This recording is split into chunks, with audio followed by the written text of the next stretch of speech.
Garlic presents us with a genuine paradox during flu. Raw garlic is most potent medicinally, but potentially most difficult to tolerate when you're already nauseous. Let's unpack the science and find practical solutions. The key compound is allicin, and here's where chemistry matters. Intact garlic contains alliin, a sulfur compound. When you crush or chop garlic, you rupture cell walls, releasing the enzyme alliinase. This enzyme converts alliin to allicin, the compound with documented antiviral and immune-boosting properties. But here's the catch: heat destroys alliinase. If you crush garlic and immediately add it to hot soup, you prevent allicin formation. The solution, backed by research, is letting crushed garlic rest for 10 minutes before heating. This allows maximum allicin formation before you destroy the enzyme. You preserve maybe 60 to 70% of potential allicin versus 5 to 10% if you heat immediately. Raw garlic is most potent, no question. Studies showing immune benefits typically use raw garlic equivalent to 2 to 3 cloves daily. But raw garlic on an empty stomach, especially when you're nauseous from flu, can cause significant GI distress. It's harsh, it burns, and it might make you vomit. Aged garlic extract represents a different approach entirely. Products like Kyolic don't contain allicin at all. The aging process converts allicin to S-allylcysteine, a different sulfur compound with immune-modulating properties. The research on aged garlic for immune function is actually quite good, showing reduced cold and flu frequency in supplementation studies. It's gentler on the stomach, but it's a different mechanism than fresh garlic. Let me give you practical tolerance strategies. Mixing crushed raw garlic into honey works surprisingly well.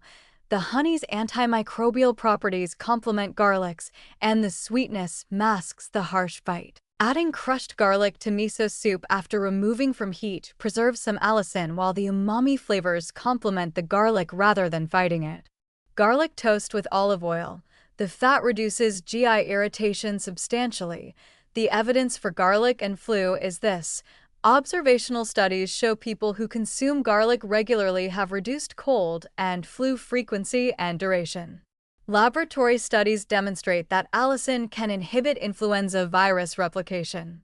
We have mechanism and association, but limited clinical trials specifically testing garlic during active flu infection. Dosing becomes tricky when you're sick. The research suggests 2 to 3 raw cloves daily for prevention, but during acute flu, you might only tolerate 1 clove, and that's fine. Some benefit is better than none, and you can supplement with aged garlic extract if you can't handle fresh. Safety warnings are important. Raw garlic can genuinely irritate your stomach lining, especially when it's already upset from flu. Garlic has blood-thinning effects. If you're on anticoagulants, talk to your doctor before consuming large amounts. And yes, you'll smell like garlic, but that's a minor concern when you're sick and not socializing anyway. The combination approach makes sense here. Garlic plus ginger plus honey in tea provides multiple mechanisms: antiviral from garlic, anti-nausea from ginger, antimicrobial, and throat-soothing from honey. Garlic in bone broth adds immune support to an already therapeutic food. Here's what frustrates me about garlic discussions: they're often either dismissive because we lack large randomized trials, or wildly overenthusiastic claiming garlic cures everything. The reality is middle ground. Garlic has genuine compounds with documented antiviral and immune effects.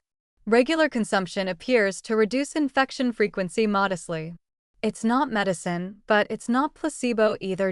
My practical recommendation: when healthy, consume garlic regularly. Cooked in food is fine for prevention.